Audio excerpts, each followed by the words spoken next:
Amigas y amigos, bienvenidos al Pincel y la Espada, un podcast de Leo Vicent. ¿Qué edad tenías aquí, María? 6 meses. Quizá ya por entonces hacía yo un viaje en brazos de mi padre. Un viaje que iba desde el suelo hasta la frente de mi padre. Eso ha sido decisivo para mí. Yo no podía ir ni más arriba ni más abajo. Era mi viaje, mi ir y venir. Hay un testigo de esos viajes, un limonero. ¿Qué papel juega ese árbol? El limonero estaba en el patio de mi casa natal, en Vélez, Málaga. Mi padre me subía hasta sus ramas y yo recuerdo la sensación de los frutos rugosos y del perfume en mis mejillas. El limonero podía ser, en cierta medida, un axis mundo, un eje sagrado. Sí, tal vez. Es algo muy importante en mi vida. Mira, esta también soy yo, a los 2 años, vestida de gitanilla. La persona de tu padre supone mucho en tu vida, ¿verdad? Sí, él va también unido a mi nacimiento. Si en nuestras vidas cuenta la muerte, es porque es como un último nacimiento visible, un nacimiento a medias. A medias porque en estos instantes de un lado todavía está la vida y del otro la muerte. Ya. Tú has hablado en concreto en alguna otra ocasión de que estuviste muerta y de que sufriste una especie de renacimiento, ¿no es cierto? Sí. Mira, tenía 4 años y lo recuerdo muy bien. Me despertaron después de unas horas. Estábamos en un pueblo de Andalucía y el médico no pudo acudir de inmediato. Me acompañaba mi padre y una tía mía, María, que era muy beata. Ella dejó una gran huella en mi niñez porque yo me sentía muy feliz en la iglesia. Me sentía feliz rezando. Por tanto, yo me sentía feliz yéndome de este mundo. Porque este mundo no lo he aceptado del todo. Y si lo he aceptado, y con ello la historia, es pensando en aquellas gentes que, como Juan de la Cruz, lo aceptaron. Por tanto, si en este planeta ha vivido Juan de la Cruz, también yo tendré que vivir, hasta que Dios quiera. Ahora bien, yo nunca creí que fuera a vivir tanto. Yo no creí, de verdad, que iba a vivir tanto. Ya. Podríamos decir que esta vida tan larga que se te ha concedido es signo de algo. Síntoma de que has vivido dentro de un cauce, de un equilibrio. De que has vivido en armonía con algo o con la totalidad. Bueno, así lo he procurado. ¿Crees, por tanto, que esta larga vida es un don que debes al equilibrio interior y no solo a tu naturaleza física? Bueno, mi naturaleza física ha sido muy débil. Yo nací medio muerta. Por eso tengo, como no sé si sabes, 2 fechas de nacimiento. Nací en realidad el 22 de abril de 1904 y mi padre estuvo más atento ese día a que su hija viviera o muriese que a inscribirla en el juzgado. Por eso cuando él, 3 días después, fue al juzgado, dijo la verdad y esperaba que le multaran porque ya había pasado el tiempo de inscripción. Entonces le dijeron, esto era en Vélez, Málaga, firme usted aquí. Y él firmó, sin saber que registraba la fecha del 25. Pero ¿y la multa? Dijo él. Ya se la mandaremos a casa, le respondieron. Y como la multa no llegaba, mi padre fue al juzgado otra vez. Y entonces le dijeron, pero a un caballero como usted, ¿cómo le vamos a poner nosotros multas? Entonces la niña había nacido el día 25 y la cosa ya no tenía arreglo. Y a mi padre, que por aquellos días era anarquista de guante blanco, inútil es decirlo, le resultó insufrible esa injusticia. Una injusticia que no dañaba a nadie. El declarar que la fecha de nacimiento de su hija era otra.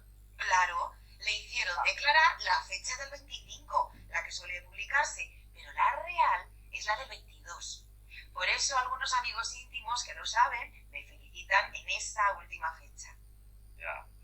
Oye, volviendo a esa armonía que te ha ayudado a vivir, ella, en buena parte, te la ha proporcionado el bosque.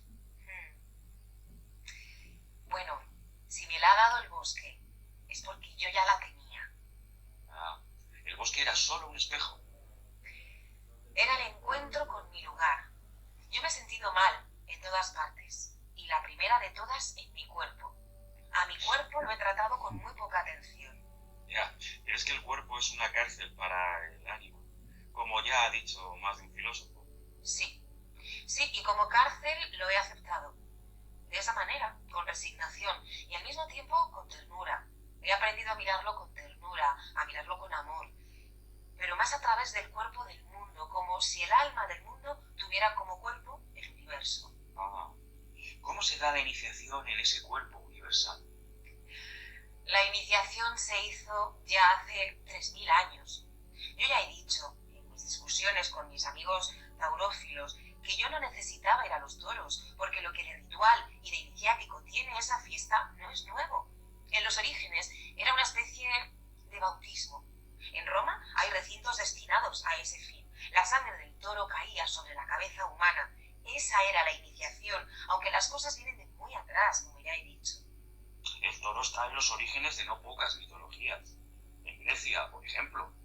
Sí, el Minotauro y Ariadna, la verdadera protagonista. Ariadna, que es la memoria iniciática, quizá la misma que conducía a mi hermana por ese otro laberinto que es Venecia y del que ella tanto gustaba. La versión moderna de los toros no la quiero nombrar, me quema los labios. Ya, pero también había sangre en los orígenes. Sí, pero debía servir para algo, porque la iniciación da sus frutos. La iniciación era algo ligado a los misterios de Mitra, del sol. En la Vía Appia de Roma hay una maravillosa estela que a mi hermana y a mí nos gustaba contemplar. La estela representa a un joven adolescente desnudo. Solo lleva una especie de capa sobre sus hombros. En una mano tiene algo parecido a una antorcha. Y parece como si la tendiera para dar o recibir luz del sol. Ningún desnudo me ha parecido siempre tan alejado de la exhibición. También aquel desnudo era iniciático y misterioso. A nosotros nos gustaba detenernos al lado de aquella estela e incluso un día nos sorprendió la policía. Teníamos por costumbre recoger los restos de los paquetes de cigarrillos y de colillas que había por allí y hacer con ellos una hoguera.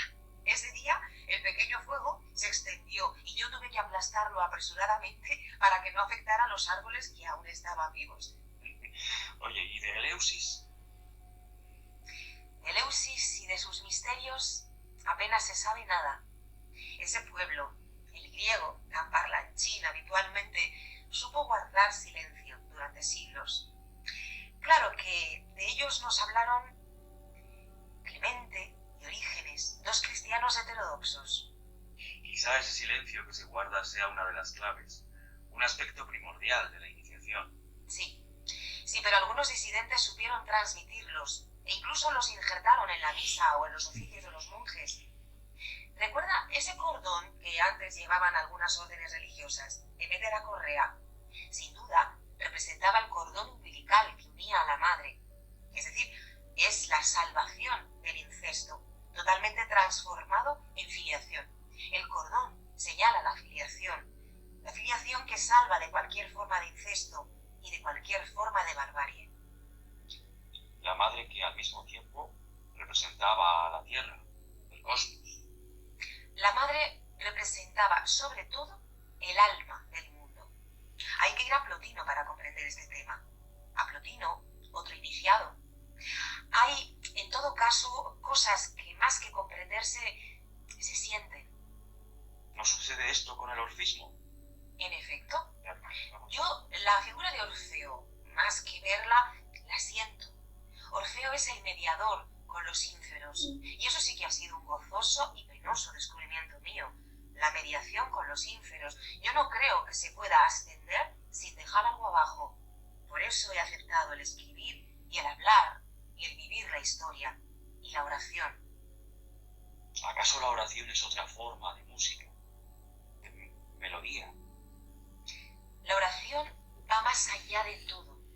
Puede atravesar las mismísimas esferas.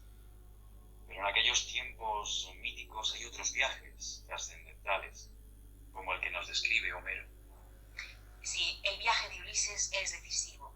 Sin él no habría cultura en Occidente. Según la tradición, se dice que pudo estar inspirado por una doncella, Manto, que fue hija de Tiresias el adivino. Al parecer, ella también fue adivina. Virgilio la recuerda en alguna ocasión. Se dice, pues, que Manto inspiraba a Homero por las noches. De su nombre proviene, según la leyenda, el nombre de Mantua, la ciudad italiana. Todos los iniciados tienen necesidad de una ciudad, de un lugar. A veces les es más necesario este lugar que la palabra. Y mi padre era de esas gentes, de los que van buscando una ciudad. Y yo, su hija, también he ido buscando ese espacio ideal. Por momentos creí haberlo encontrado en un lugar del Jura.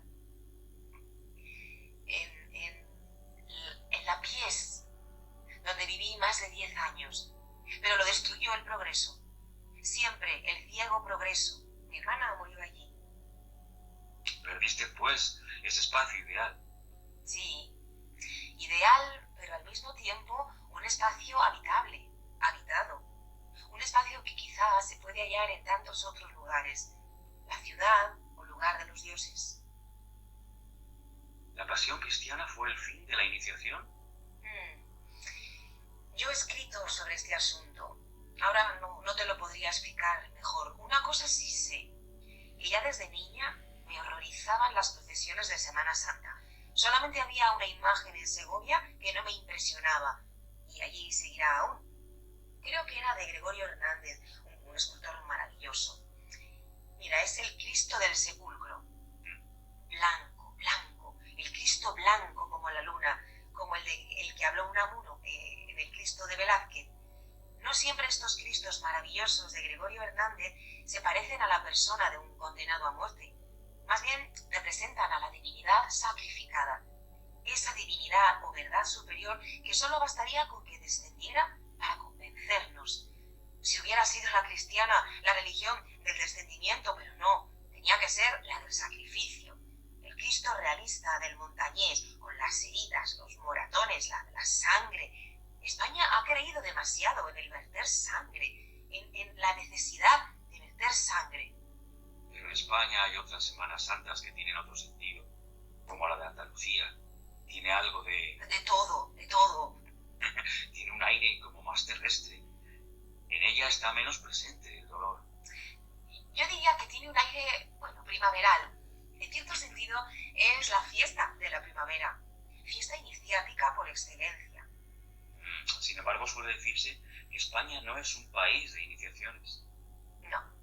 No es un país de iniciaciones, ni de iniciados. Yo diría más bien que es un país de místicos, y menos de lo que se suele creer. De la misma manera, España es también menos romántica de lo que se cree. No es romántica en absoluto. Es realista. Más bien, en España todo lo que es iniciático es de origen sufí, una herencia que se ha conservado a duras penas, como ha podido. Sí, pero una parte de la mística cristiana ha bebido en el sufismo, aunque en muchos casos haya sido indirectamente. Bueno, por lo menos la de San Juan de la Cruz, aunque quizá él mismo no llegó a ser consciente de ello. Y Molinos, también Miguel de Molinos.